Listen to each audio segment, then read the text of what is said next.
Hello mate, what's going on? Welcome back to the channel, Football Therapy with me, your host Jan. I do hope you're doing well, mate. I really do hope that. Welcome back to Chelsea News. Of course, mate. The daily series here on the channel where I reflect on what's been said about Chelsea, giving you my opinion on it, of course. But more importantly, asking for yours, mate. It is more important you make the community. Chelsea are doing business. Do not worry. Chelsea are making moves. Of course they are. So saith transfer guru Fabrizio Romano.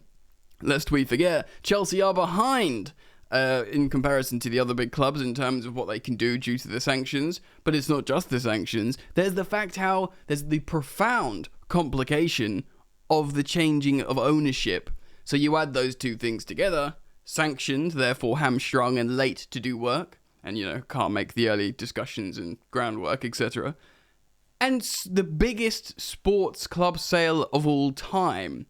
Especially if you consider the nature of the sale and why the club had to be sold and all the complications that comes of that in terms of personnel. We are talking about transfers today, some interesting ones and some news on Ousmane Dembele, Nathan Ake, which is kind of interesting. And Raheem Sterling, etc., etc., etc. Do strap yourselves in, friends. Drop a like, please. That means a lot. If you want to, choose to subscribe as well. That was weird English. You're welcome to subscribe. If you do choose to do so, please hit the bell so you get notified when I upload. Thank you for the support, friends. So yeah, let's just quickly start off with that. Fabrizio Romano has been very active on social media, on Twitter, and indeed did a video about this on his YouTube channel, appropriately named Fabrizio Romano, essentially saying, yes guys, of course Chelsea are very active and are doing a lot of work in the background. They have to set up Chelsea appropriately to move forward under the new stewardship of Todd Boehly and Clearlake. And yes, they need to find players, and the Romelu Lukaku situation for Chelsea, as viewed by Tuchel, the ownership, the player himself, of course, is top of the list. They think, right, we can't carry on with Lukaku. We need to sort this out first. We just need to sort it out first. We can't sign loads of players, add loads of big wages to Lukaku's 325k a week. Do you know what I mean? We need to get what's at the top of the list. They clearly had a meeting, and they were like, negotiate breakneck speed to get Lukaku out the door and his wages off the bill and his his another player out the squad so we can build appropriately. It's not just that, there's internal developments in terms of structure, infrastructure, stuff they're finishing out. Todd Boehly's got a lot of meetings with the board, with other clubs and stuff. He's a very busy man generally. There are things happening, of course, from our perspective, from the fans sitting at home looking on social media, seeing the fact how City and Liverpool have both made big signings already. But by the way, they've both been well structured with their regimes and managers for over 6 years, and they've had the ability afforded to them to address long-term targets under the same ownership, the same management, and the same long-term squads that have already cultivated continuity. Chelsea are not in that position. So, yes, it's frustrating to see those two sign. Arsenal make signings, Tottenham make signings, and it's the Chelsea and Man United. I'm not sure what excuse Man United have in comparison to Chelsea. Certainly not as much, explanation room as Chelsea have got, but there is reasons for it. So, I just wanted to echo the sentiments of Fabrizio Romano and, calm everyone down a little bit. Chelsea are going to be okay. If you are a Chelsea fan watching this, you support a, European giant club that's in a fairly strong financial position and has an exciting new path in front of them in terms of ownership, transition with some few young, exciting players. It's going to be okay. Let's move on then. We are going to talk about this story about Ousmane Dembele rotating around. And you know what? And I'm going to cite Nathan Gissing on Twitter, who works with Demartio, seemingly gets a lot of transfer news right. Of course, I'm not the news bearer myself. I'm just reacting to said news. Before we hear what he says about Sterling and Nathan Ake, I think we're going to look at some stats of Ake as well, which is interesting. Ousmane Dembele, I'm citing this from football365.com, published by Will Ford. Ousmane Dembele, ready to join Chelsea Revolution, it's the Revolution people, if Tuchel agrees to a key demand. Let's have a read. Ousmane Dembele is reportedly keen on moving to Chelsea this summer. So, pause. Of course, we reacted yesterday to the video of him speaking to that fan in French, Parlez-vous le français, talking about how he's going to stay at Barca and happy at Barca. But of course, if you watched that video yesterday, you will have seen my reaction, which was pretty pinch of salt vibes, pretty much saying, yeah, of course, he's technically still under contract. It's just the smart, default, basic thing to say, regardless, to keep you safe. So we'll see what happens there. So he's keen on joining, reportedly, to Chelsea this summer, but wants assurances from Thomas Tuchel before he agrees a deal at Stamford Bridge. The 25-year-old is out of contract, was about to be, and will be on the move this window, having rejected offers for new deals from Barcelona. Tuchel is a big admirer of the forward, describing him as a, quote, crazy talent during their time together at Borussia Dortmund. He moved to the new camp in 2017 in a deal worth £138 million. Wild. But has struggled for form and fitness in that time, starting well under half the games in the last 3 seasons. Yeah, people forget about that, but he's currently in good form and fitness right now. And this is what we're going to talk about, Raheem Sterling. And all this is why Raheem Sterling might make a lot more sense. And again, watch yesterday's video if you haven't seen it. I really talk about why, of course, we're all naturally driven to Ousmane Dembele as a sexier signing. And when I say we, I'm adding me to that. I'm not saying, it's you guys, excuse me. I absolutely feel the same way. But we're wired to think this is a sexier signing, and it's a more exciting signing than Sterling. But there's so many worrying elements about it. The Sun claimed Dembele has a serious ambitions to win the Premier League title and the Champions League, and is ready to join the Chelsea revolution. But the report states that he wants assurances from Thomas Tuchel that he will be a Chelsea starter and not subject to strict squad rotation. Now, this seems like quite a generic request from a footballer, but maybe this is like more apt than usual, because of course he's used to he's playing under Xavi at the moment. He of course would have played a lot under Tuchel, but also, like many football fans and elite footballers, they would have been looking at Chelsea this season like, wow, Chelsea just broke their transfer record on Romelu Lukaku, who was, absolutely killing it at Inter and for Belgium, so it makes sense. And there's a Chelsea connection there.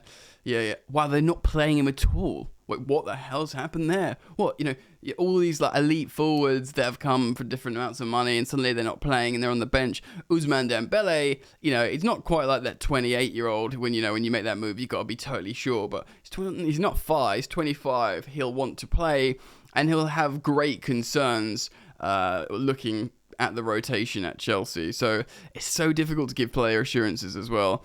But the report states that, yes, he wants assurances. That has been the case at Stamford Bridge since Tuchel arrival, with Havertz, Ziyech, Pulisic, Hudson-Odoi, Timo Werner among those vying for the forward positions. And of course, we've spoken about it before. You'd imagine Chelsea would sell a forward. It's not going to be Romelu Lukaku out, Ousmane Dembele in. It's simply, you've got to get a profile out of a wide forward. So it doesn't surprise me that there's demands, and it doesn't surprise me that Chelsea are negotiating, and Tuchel's probably spoken to them already. Whether they can, see eye to eye on actual developments, Tuchel will also have to sit down with Todd Boehly and explain his plans, because Todd Boehly, I think certainly this season, will have, it's reported that he'll have a bit to do with transfers, so he needs to understand where everyone's mind is in terms of playtime, promises, etc. So let's go to Nathan Gissing's Twitter, at Nathan_Gissing, working affiliation with Di Marzio. 2 things. We'll end on Nathan Ake in a moment, but he did say exclusive. Chelsea have their doubts over Ousmane Dembele's injury record. The current feeling is that Thomas Tuchel's side are more interested in Raheem Sterling than Dembele. But their interest is still active. It cannot be ruled out yet. So, of course, we've just been speaking about Ousmane Dembele wants assurances, of course, linked to Chelsea. Chelsea will, of course, have their concerns about his long-term injury record. People call him Dembulance, as in like ambulance. And that's not even playing in a physical, fast league or a league as physical and as fast as the Premier League. So you'd have to have your concerns over that. Of course, he did have disciplinary issues as well. Played like fortnight all night and like didn't sleep and late to training and stuff like that. And then you've got Raheem Sterling, who is a family man. He's 27. He's got a few kids. He's like, he's very professional. He trains very well. And like he's won 4 out of 5 Premier Leagues, man. I know that sounds like a broken record saying that, but he's consistently been coached by Guardiola in Premier League winning teams over and over and over. He's 27 years old in his prime, and he's got 1 year left on his deal. He won't sign a new deal because he wants to play. And he's a London boy, so coming back to London from up north would probably seem quite appealing to him after being at both Liverpool and Man City. And of course, he's talismanic for England. He'll have the opportunity here to have this rebirth in form, potentially. Now, I get it. It doesn't seem like a sexy signing, and maybe it's because he's an English player in the English league, and you want, the Premier League's all about sort of exotic imports in many ways, like, these wicked, exciting European players. But in terms of sensible stuff, Dembele might absolutely flop in the Premier League, or not flop, have his difficulties in the same way Werner, Ziyech, Pulisic have. And then, Sterling might come to Chelsea and, just works hard, knows how to press in the final three, scores a few goals. It's a great option. Used to playing with good players. I know he's missed chances, but do you know what I mean? It is what it is, and I defer to what we've said a few times here on the channel before.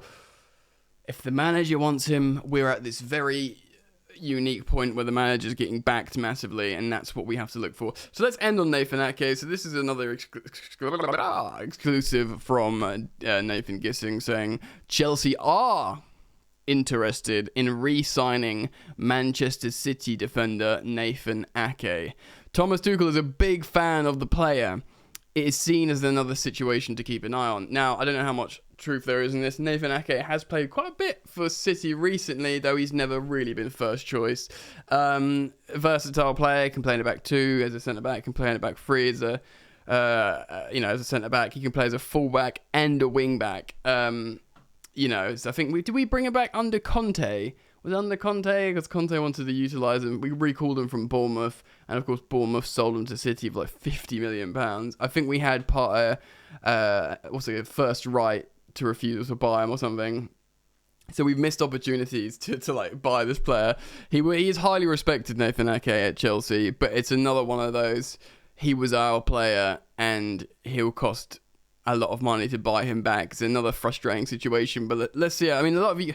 Theoretically, he'd be a sensible purchase. I think he might be left-footed. I can't remember exactly. He might not be. But, the fact that he can play on the left side, left back, left centre-back, left wing-back, Tuchel would look at that and be like, that's just the kind of professional utility player that I fancy. I know a lot of you guys would be like, again, not exotic, not sexy. He was our player before. I get it, man. But let's look at what he's good at the moment. Here's his stats. Here's his scouting report on FBref versus centre-backs. Also, I haven't screenshotted it there, but it shows you versus full-backs as well. So it's obviously highlighting him as a versatile player who can play different positions. Now, interestingly, he's in the top 99 percentile for a lot of things. And the 1, 2, 3 for the top 1% is goal scoring. He's a goal scoring centre-half, so I guess he'd replace Antonio Rudiger. He scores over a goal every 5 get over a goal every 5 games, which is like a pretty insane return for a centre-half. And again, non-penalty goals as well. So non-penalty XG. Basically, he's an offensive threat, which is not really why you're buying a centre-back. You'd probably, if you're buying, like I said, Nathan Ake for the aforementioned versatility, the positional play, and he's a professional, good player. Going past all the offensive stats, passes short completed, he's, again, top 1%. Guardiola team, that's what you expect. Attempted and completed, both 1%. Ground passes, top 1%. Top 1% for loads of stuff. Ground passes, those GCA, defensive action, whatever it is. Touches in the attacking third, 99th percentile for a centre-back. Carries, which is really good because that's what you'd want that to replace Rudiger, someone who could, dribble the ball and carry it up the pitch. So that's actually really positive. Pass targets, top 99th percentile as well. So there's a lot of metrics that he's at the top of the tree in comparison to centre halves. And then, he's got a lot of shots and passing if you look at the rest, and carries, progressive carries distance. He's in 98th percentile as well, which is pretty incredible, really. And yeah, I mean, he's not going to be he's not a digging in centre half, but then again, he's been playing for Man City when they've had the ball in the opposition's half for the entirety of the game. So you couldn't, you're not going to expect any different stats for him to be best at, because he hasn't yet had that opportunity to demonstrate their abilities. But we know Ake is a good player. When he was at Bournemouth, he was Bournemouth's best player, and you might tut at that, but it's Bournemouth's best player as a centre half. Young centre half. He's sort of entering his prime now. I think he starts next to Van Dijk, doesn't he, for the Netherlands? Something to consider, if Thomas, again, this goes back to the whole, if Thomas Tuchel likes him, back the manager, and if he's affordable, bring him back. Why not? Let me know what you think, though. Drop a like, thank you, as I round up the video. Do calm down, everyone. It's going to be fine. No one stress out. Thank you for joining me. Turn the bell on when you subscribe, so you're first to the next upload when I react to more positive news. All right, man. Peace. You ain't so tough with that bad boy talk. I'ma get it how I'm living. I'ma walk the walk. Outline my lines. I rap through thought. Body bag the verse. Outlined in chalk. In my life, seen trouble, hustle on the double, silence on the trigger like my pick got a muzzle. Yo, chick like to guzzle, bad boy stay in trouble. I only love this paper, sorry.